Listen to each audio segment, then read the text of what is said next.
কোন প্রাণী ছিল যে দুনিয়ার সর্বপ্রথম মহাকাশ যাত্রা করেছিল? এর একটাই উত্তর, তার নাম লাইকা।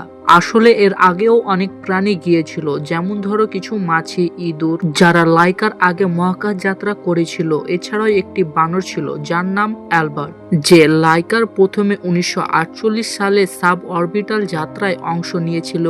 এটাকে পুরোপুরি মহাকাশ যাত্রা বলা যায় না, এজন্যই লাইকাকে মহাকাশ যাত্রা করাই নাম রয়েছে। লাইকা ছিল পুরো জীবজগতের প্রথম প্রাণী যে কিনা লম্বা মহাকাশ যাত্রা করেছিল, যেটা শুনলে অনেক গর্ববোধ হয়।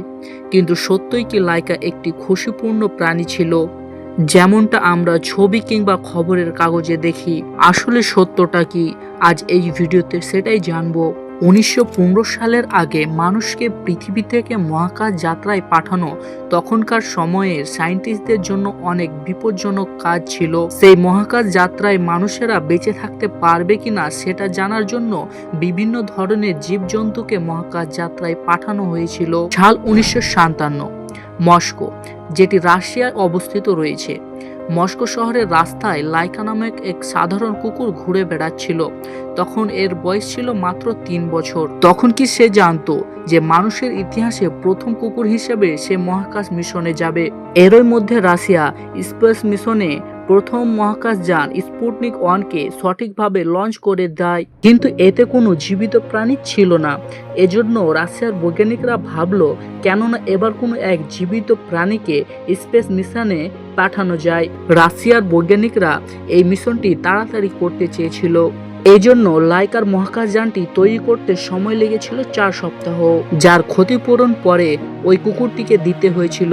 এই রকেটের নাম ছিল স্পুটনিক 2, যে মহাকাশযানটিকে বিশেষভাবে কুকুরের জন্য তৈরি করা হয়েছিল। এই মহাকাশযানে এক কার্বন ডাই অক্সাইড গ্রহক এবং অক্সিজেন ছাড়াও কুকুরের ঠান্ডা রাখার জন্য একটি ফ্যান এবং 7 দিনের খাবার ছিল। স্পুটনিক 2 মহাকাশযানের কেবিনটা এতটাই ছোট ছিল যে এতে ঘোরাফেরা করার মতো জায়গা ছিল না। তো ঠিক এইভাবে স্পুটনিক 2কে তৈরি করা হয়েছিল, যেটি 28 দিন তৈরি করতে সময় লেগেছিল। শুধু একটি কুকুরকে খোঁজার পালা ছিল। সোভিয়েত ইউনিয়নের বিজ্ঞানীরা রাস্তার এক কুকুরকে বেছে নিয়েছিল, কারণ তারা বাকি ঘরে পোষা কুকুরদের চেয়ে কঠিন আবহাওয়া ও খারাপ পরিস্থিতি থাকার অভ্যাস ছিল। এরই মধ্যে বিজ্ঞানীরা লাইকাকে পায়। এরপরে লাইকাকে মহাকাশযানে পাঠানোর জন্য প্রশিক্ষণ দেওয়া হয়। স্পুটনিক 2 এর কক্ষ খুবই ছোট হয়। লাইকাকে 20 দিন একটিতে বন্দি করে রাখা হয়, যাতে তাকে এই কক্ষে ভালোভাবে থাকতে পারার অভ্যাস হয়ে যায়। দেখতে দেখতে লাইকার প্রশিক্ষণের সময় শেষ হলো, আর এখন সে মহাকাশ যাত্রা করতে তৈরি ছিল। সেই সময়ে মানুষদের কাছে স্পেসে যাওয়ার তো জ্ঞান ছিল, কিন্তু আবার ফিরে আসার কোনো পথ ছিল না। মানে এটা আসলে একটি আত্মহত্যার মতোই। অফারটা শুধু এটাই ছিল যে লাইকা জানতো না যে সে আর কোনোদিনও এই পৃথিবীতে ফিরে আসতে পারবে না। সে আসলে কিছুদিন পরেই মরতে চলেছে।